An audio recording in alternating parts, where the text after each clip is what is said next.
നമസ്കാരം, ന്യൂസ് കാർഡിലേക്ക് സ്വാഗതം. അയോധ്യ ക്ഷേത്രത്തിലെ പ്രാണപ്രതിഷ്ഠ ദിനമായ 22-ന് വീടുകളിൽ ടെലിവിഷൻ പ്രവർത്തിപ്പിക്കരുതെന്ന് അധ്യാപകർക്ക് CPIMന്റെ നിർദ്ദേശം. സംസ്ഥാന സെക്രട്ടേറിയറ്റ് അംഗം PK ബിജുവാണ് കേരള സ്കൂൾ ടീച്ചേഴ്സ് അസോസിയേഷന് ജില്ലാ സമ്മേളനം ഉദ്ഘാടനം ചെയ്തുകൊണ്ട് വിവാദ പരാമർശം നടത്തിയത്. പ്രാണപ്രതിഷ്ഠ ചടങ്ങ് കാണാൻ കുട്ടികളെ അനുവദിക്കരുതെന്നും പകരം പഴയ തർക്ക മന്ദിരത്തിന്റെ ചിത്രങ്ങൾ കാണിച്ചു കൊടുക്കണമെന്നും പ്രതിനിധികളോട് ബിജു പറഞ്ഞു.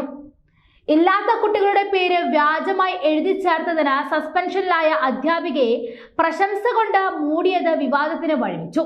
ഗവൺമെന്റ് സ്കൂളിൽ 7ഓളം കുട്ടികളുടെ പേര് വ്യാജമായി എഴുതി ചേർത്തതിന് KSTA ആലുവ സെക്രട്ടറിയായിരുന്ന വിദ്യാഭ്യാസ വകുപ്പ് സസ്പെൻഡ് ചെയ്തിരുന്നു ഇദ്ദേഹത്തെ.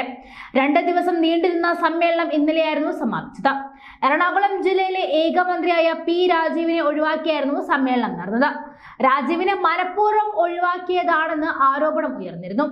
അതേസമയം അയോധ്യയിലെ പ്രാണപ്രതിഷ്ഠ നടക്കുന്ന സമയത്ത് കുഞ്ഞുങ്ങളെ പ്രസവിക്കണമെന്ന ആവശ്യമായി ഒട്ടനവധി അമ്മമാർ ഉത്തർപ്രദേശിൽ രംഗത്തെത്തിയിരുന്നു. ധീരതയുടെയും ആത്മവിശ്വാസത്തിന്റെയും പ്രതീകമായ ശ്രീരാമന്റെ പ്രതിഷ്ഠ നടക്കുമ്പോൾ ജനിച്ചാൽ തങ്ങളുടെ കുട്ടികൾക്കും ഇതേ ഗുണങ്ങൾ ഉണ്ടാകുമെന്ന വിശ്വാസമാണ് ഈ ആവശ്യത്തിന്റെ അടിസ്ഥാനം. അയോധ്യ രാമക്ഷേത്രത്തിന്റെ ഉദ്ഘാടന ദിവസമായ ജനുവരി 22-ന് രാജ്യത്തെ എല്ലാ ജനങ്ങളുടെയും വീടുകളിൽ വിളക്ക് തെളിയിക്കണമെന്ന് പ്രധാനമന്ത്രി നരേന്ദ്രമോദി നേരത്തെ പറഞ്ഞിട്ടുണ്ട്. അയോധ്യയിലെ ശ്രീരാമക്ഷേത്രത്തിന്റെ വിഗ്രഹപ്രതിഷ്ഠ 22-ന് ഉച്ചയ്ക്ക് 12:20 നടക്കുമെന്നാണ് ശ്രീരാമ ജന്മഭൂമി തീർത്ഥ ക്ഷേത്ര ട്രസ്റ്റ് ജനറൽ സെക്രട്ടറി ചമ്പട്ട് റായ് അറിയിച്ചത്. പ്രതിഷ്ഠയ്ക്ക് ശേഷം രാജ്യമെമ്പാടും ആരതിയും പ്രസാദ വിതരണവും നടക്കുമെന്നും സന്ധ്യ മുതൽ ദീപം കൊളുത്തണമെന്നും അദ്ദേഹം അറിയിച്ചു. പ്രധാനമന്ത്രി നരേന്ദ്രമോദി പ്രതിഷ്ഠാ ചടങ്ങിൽ പങ്കെടുക്കുന്നുണ്ട്. നിരവധി പ്രമുഖർക്കും ചടങ്ങിലേക്ക് ക്ഷണമുണ്ട്.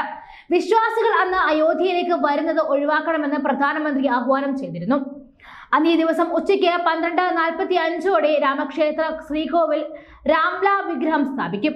പ്രതിഷ്ഠാ ചടങ്ങിനുള്ള വൈദിക ചടങ്ങുകൾ ജനുവരി 16-ന് ആരംഭിക്കും.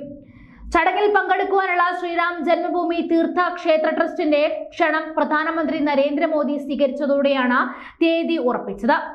പ്രതിഷ്ഠാ പരിപാടിയുടെ മുന്നോടിയായി ഇന്ത്യയിൽ നിന്നും വിദേശത്തു നിന്നുമുള്ള 4000-ഓളം സന്യാസിമാർക്കും 2500 മുതൽ 3000 വരെ വിശിഷ്ട വ്യക്തികൾക്കും ക്ഷണം ലഭിച്ചിട്ടുണ്ട്. ക്ഷേത്ര സമർപ്പണ പരിപാടിയിൽ പ്രവേശിക്കുന്നതിന് ഒരു പ്രത്യേക പ്രോട്ടോകോൾ ഉള്ളതായി രാമക്ഷേത്ര ട്രസ്റ്റിന്റെ ജനറൽ സെക്രട്ടറി ചമ്പട്ട് റായ് അറിയിച്ചിട്ടുണ്ട്. ദർശന സമയത്ത് മൊബൈൽ ഫോണുകളും ക്യാമറകളും അടക്കമുള്ള ഇലക്ട്രോണിക് സാധനങ്ങൾ ക്ഷേത്ര പരിസരത്തേക്ക് കൊണ്ടുവരരുത് എന്നാണ് ക്ഷണക്കത്തിൽ അഭ്യർത്ഥിച്ചിരിക്കുന്നത്. പ്രവേശനവും ക്രമീകരണങ്ങളും തിരക്കും ഒഴിവാക്കി സുഗമമാക്കാൻ അതിഥികൾ നേരത്തെ എത്തണമെന്നും നിർദ്ദേശമുണ്ട്. രാവിലെ 7 മുതൽ 11:30 വരെയും ഉച്ചകഴിഞ്ഞ് 2 മുതൽ വൈകിട്ട് 7 വരെയുമായിരിക്കും ദർശന സമയം ഉണ്ടാവുക. ക്ഷേത്രത്തിലെത്തുന്ന വിശ്വാസികൾക്ക് ആരതി കൗണ്ടറിൽ നിന്നും പൂജയ്ക്കുള്ള ബുക്കിംഗ് ചെയ്യാം. കൂടാതെ ഡൊണേഷൻ കൗണ്ടർ, ഹോമിയോപ്പതി ചികിത്സാ കേന്ദ്രം എന്നിവയും ക്ഷേത്രത്തിനുള്ളിൽ സജ്ജമാക്കിയിട്ടുണ്ട്. ഹോമിയോപ്പതി ചികിത്സാ കേന്ദ്രത്തിൽ ഉച്ചയ്ക്ക് 2 മണി മുതൽ 7 മണി വരെ ഡോക്ടറുടെ സേവനം ലഭ്യമാകും. വികലാംഗർക്ക് ക്ഷേത്ര പരിസരത്ത് സൗജന്യ വീൽചെയർ സൗകര്യവും ഇരിപ്പിടങ്ങളും ഒരുക്കിയിട്ടുണ്ട്. ജനുവരി 20 മുതൽ 3 ദിവസത്തേക്ക് സന്ദർശകർക്ക് ദർശനം ഉണ്ടായിരിക്കില്ല. ജനുവരി 22-ന് പ്രതിഷ്ഠാ ചടങ്ങിനുള്ള ഒരുക്കങ്ങൾ നടക്കുന്നതിനാൽ ആ ദിവസം വിശ്വാസികൾക്ക് ക്ഷേത്രത്തിലേക്ക് പ്രവേശനം നൽകുകയുമില്ല.